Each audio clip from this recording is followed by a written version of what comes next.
নবী সাল্লাল্লাহু আলাইহি ওয়াসাল্লাম বলেন, ফজরের নামাজ না পড়ে যেই নাফরমান ঘুম থেকে জাগে, ঘরের বাইরে বের হয়, সে শয়তানের, ইবলিসের পতাকা নিয়ে বের হয়। রায়াতুশ শাইতান, শয়তানের পতাকা নিয়ে বের হয়। এজন্য দোস্ত, আমরা এটা বুঝা উচিত। আমার কথা, প্রথম কথা এটা প্রত্যেকেই বুঝা উচিত, আমি মুসলমান, আমার একজন আল্লাহ আছেন, আমার শ্রেষ্ঠ রাসূল আছেন, আমার একটা কিতাব কোরআন আছে, আমার একটা ধর্ম ইসলাম আছে। চারটি সর্বশ্রেষ্ঠ নিয়ামত আমার আছে। আল্লাহ আমার রব, মুহাম্মদ সাল্লাল্লাহু আলাইহি সাল্লাম আমার রাসূল, কোরআন আমার কিতাব, ইসলাম আমার ধর্ম। এই চারটি সর্বশ্রেষ্ঠ নিয়ামত থাকার পর আমি পথহারা হব কেন? তুমি চরিত্রহীন হবা কেন? তুমি দুশ্চরিত্র হবা কেন ভাইয়া? কিসের অভাবে নষ্ট হয়ে গেল? কিসের অভাবে? খোদার 365 দিনের এক বছরে তোমরা যেই ছেলে কোনোদিন ফজরের নামাজ পড়লা না, প্রিয় ভাই, ইনসাফের সাথে বলো, এটা মুসলমান? মুসলমানের বাচ্চা তো নিকৃষ্ট হয়। তুমি কোনো মায়ের ঘরেও জন্ম নিছো, মুসলমানের ঘরে? 365 দিনে খোদার এক বছর কোনোদিন মনে পড়লো না ফজরের নামাজের কথা? মুসলমান এত বড় গাদ্দার হয়? মুসলমানের বাচ্চা এত বড় নাফরমান হয়? আহ, আফসোসের বিষয়। ওই মা যে 2 বছর দুধ পান করাইলেন এই জন্যই, মা যে 9টা মাস পেটে ধারণ করলেন এই জন্যই, এক মা তার সন্তানকে বুকে ধরায়া দুধ পান করাইছে 2 বছর, এই আশায় যে 16 বছর বয়সে আমার ছেলেটা দিন রাত উলঙ্গ ছবি দেখবে, নারী আর ছবি আর মাতালের মতো জিন্দেগি কাটাবে। এই ছিল মার স্বপ্ন, এই ছিল মায়ের গর্ভে ধারণ, এর উদ্দেশ্য। ইনসাফ করো ভাইয়া, ইনসাফ করো দয়া করে দোস্ত। তোমার ভালো তোমাকেই বুঝতে হবে, তোমার কল্যাণ বুঝার তোমাকেই বুঝতে হবে। এই পৃথিবী স্বার্থপর, স্বার্থপর এই দুনিয়া। কেউ কাউরে মনে রাখে না, কেউ কাউরে মনে রাখে না, কেউ কাউরে মনে রাখে না।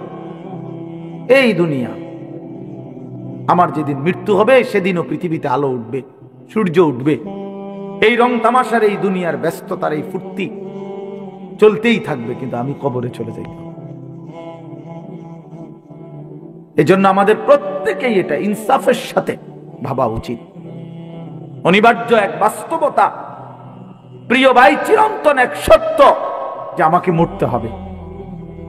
পৃথিবীর কোনো যুক্তি, কোনো বিশ্লেষণ, কোনো শক্তি, কোনো ক্ষমতা, কোনো বাহাদুরি দিয়েই যেহেতু মৃত্যুকে আমি আড়াল করতে পারবো না, কবরকে আমি ঠেকাইতে পারবো না, অতএব যেই পরিস্থিতির মুখোমুখি আমাকে হতেই হবে, বুদ্ধিমান বিবেকবান উচিত সেজন্য নিজে প্রস্তুতি না। যেহেতু কবরে যেতেই হবে আমাকে, কোনো যুক্তি নাই বলে আমি বুঝি নাই, না, না বুঝলেও মরে যাবে, খেয়াল না করলেও মরে যাবে, হাসলেও মরণ, কাঁদলেও মরণ। সুখের অট্টালিকাতেও মৃত্যু হয়, জীর্ণ কুঠির কুড়ে ঘরেও মৃত্যু হয়। জীবনে যে কোনোদিন সুখ দেখে নাই সেও মরে যাবে, জীবনে যে কোনোদিন দুঃখ দেখে নাই সেও মরে যাবে।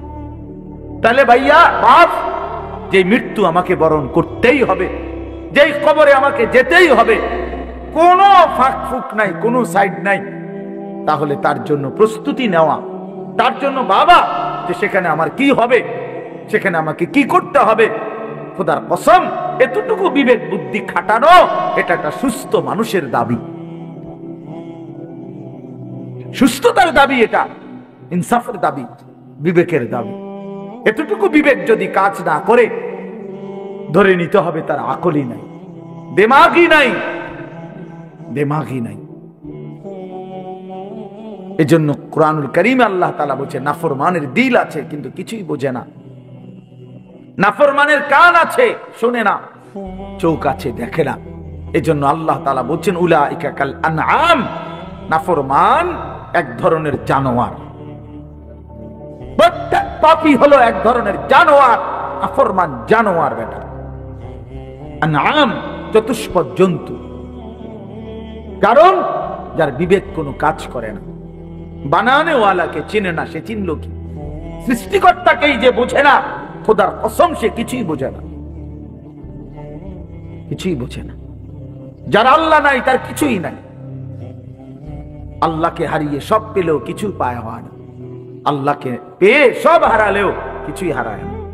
জুতু মেরা তু সব মেরা। আমি এই জন্য অনুরোধ করছি, আলহামদুলিল্লাহ যথেষ্ট বয়ান হয়েছে। আমরা রাত গভীরে ইনসাফের সাথে এই যে কয়জন আমরা বসছি, প্রত্যেকের কাছে আমার কথা এটা, আমরা ভাবা উচিত। ইস্তাফতি কালবাক, নবী সাল্লাল্লাহু আলাইহি ওয়াসাল্লাম বলছেন, তোমার দিলকে প্রশ্ন করো, তোমার বিবেককে জিজ্ঞেস করো। এমনটাই হওয়া উচিত মুসলমান। তোমার বিবেক কি বলে? একটা ছেলে বেনামাজি, তুমি আইসা দাঁড়ায়া বলো, ভাইয়া একটা মিনিট তুমি মাইক ধরে বলো, মুসলমান এমনই হওয়া উচিত। তুমি দোস্ত তোমার ধর্মের ব্যাপারে একটা লাইন বলো, তুমি বলো তোমার ধর্মের ব্যাপারে তুমি এক লাইন বলো। তোমার রাসূলকে এভাবে প্রত্যাখ্যান করা উচিত। কোনদিন তোমার চুল নবী সাহাবী আউলিয়াদের মতো হবে না। কোনদিন তোমার জামা পোশাক নবী সাহাবী আউলিয়াদের মতো হবে না। কোনদিন তোমার চলাফেরা সাজগোজ নবী সাহাবী আউলিয়াদের মতো হবে না কোনদিন। তাহলে কি যোগ্যতায়, কি কারণে আমরা মুসলমান? যাদের কপালে সেজদা নাই, তুমি কিভাবে মুসলমান? যার লেবাসে পোশাকে ইসলামের কোনো চিহ্ন নাই, তুমি কোন যুক্তিতে মুসলমান ভাইয়া? কোন যুক্তিতে মুসলমান? আল্লাহ নবী সাল্লাল্লাহু আলাইহি ওয়াসাল্লাম বলছেন, ফারকু মা বাইনানা ওয়া বাইনাল কুফরি আস-সালাহ। আমাদের মাঝে আর কাফেরের মাঝে পার্থক্য নামাজ। নামাজ মুমিন আর কাফেরের পার্থক্য করে। এটা কি মুসলমান না বেঈমান? এটার প্রমাণের চিহ্ন খোদার কসম ভোটার আইডি কার্ড না, জন্ম নিবন্ধন সনদ নয়, সেজদা। সেজদা এই কপাল দুনিয়ার কোনো কাজে ব্যবহার হয় না। পৃথিবীর কোনো উপার্জনের জন্য কপাল লাগে না। চাকরি, ব্যবসা, ক্ষেত খামার, অটো, সিএনজি, ফসল, দেশ বিদেশ, ভাইয়া ইনসাফের সাথে ভাইবা দেখো, বাবারাও ভেবে দেখেন, এই কপাল কোনো উপার্জনের কাজে ব্যবহার হয় না। উপার্জনের কাজে হাত ব্যবহার হয়, পাও ব্যবহার হয়, মেধা ব্যবহার হয়, যোগ্যতা ব্যবহার হয়। কপাল কোনো কামাই রোজগারের জন্য ব্যবহার হয় না। কপাল রব্বে করিম বানাইছেন শুধু সেজদার জন্য, শুধু সেজদার জন্য, শুধু সেজদার জন্য, শুধু সেজদার জন্য।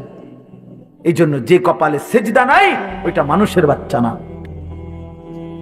যে কপালে সেজদা নাই ওটা মুসলমানের বাচ্চা না, ওটা মানুষের বাচ্চা না। যে জিন্দেগি সেজদা বিহীন জিন্দেগি, ওইটা জন্তু জানোয়ারের জিন্দেগি।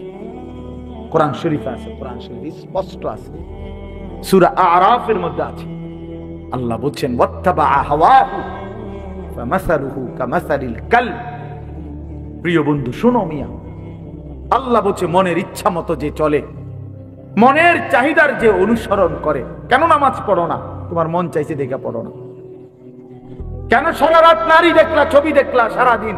তোমার মন চাইছে দেখে। কেন তুমি পেশাব পায়খানার পরে ঢিলা কুলুক টয়লেট পেপার পাক পবিত্র ঠিক মতো হও না? কেন? তোমার মন চাইছে দেখে। কেন তোমার জবানে একবারও তোমার মালিকের নাম উচ্চারণ হয় না? তোমার মন চাইছে এই জন্য। তুমি যা ইচ্ছা তাই করতেছ, কেউ তোমারে বাধা দিচ্ছে না। আল্লাহর কসম, আল্লাহ কোরআনে বলছে, এই যে মনের ইচ্ছা মতো যে চলে, ওয়াত্তাবা হাওয়াহু, যে তার মনের চাহিদার অনুসরণ করে, ফামাসালুহু কামাসালিল কালব। আল্লাহ বলে তার উদাহরণ হলো, তার দৃষ্টান্ত হলো কুত্তার মতো, কুত্তার মতো, কুত্তার মতো, কুত্তার মতো, কুত্তার মতো। এটা ওই জিন্দেগি কুত্তার জিন্দেগি, ওই জিন্দেগি কুত্তার জিন্দেগি, যে জিন্দেগিতে তার মালিকের গোলামি নাই। এজন্য মনে রাখো, যাদের কপালে ছেলেরা সেজদা নাই, তোর জিন্দেগি কুত্তার জিন্দেগি। মনে রাখিস, আমার নাম মনে রাখিস, আমি বলছি, আমার নাম আনিসুর রহমান, আমার নাম মনে রাখো। ওই জীবন কুত্তার জীবন, যে জীবনে সেজদা নাই। ওই জিন্দেগি জানোয়ারের জীবন। যে জীবনে মালিকের গোলামি নাই, আল্লাহর নাফরমানি চেয়েছে। কেন সেজদা দিবা না? তুমি মানুষ না? তুমি জানোয়ার? তুমি কুকুর? তুমি বিড়াল? তুমি শূকর? তুমি সেজদা দিবা না কেন? তুমি এক পবিত্র মায়ের ঘরে জন্ম নিছ, তুমি এক ইমানদারের সন্তান, তুমি কেন সেজদা দিবা না? বলুন বাপ, আপনারা যারা বাবা আছেন, আপনাদের কাছে আপনারা বুঝাপড়া করেন। মুসলমান যদি হয়ে থাকেন, বুঝাপড়া করেন নিজের ছেলের ব্যাপারে। আরে ছেলের বিদেশ পরে বেটা, ছেলের দুনিয়া পরে, ছেলের ঘর বাড়ি বিল্ডিং সোফা ফার্নিচার পরে মিয়া, আগে ছেলের সাথে বুঝাপড়া করেন। তুই যদি মুসলমানের বাচ্চা হয়ে থাকস, কেন ফজরের নামাজ পড়বি না?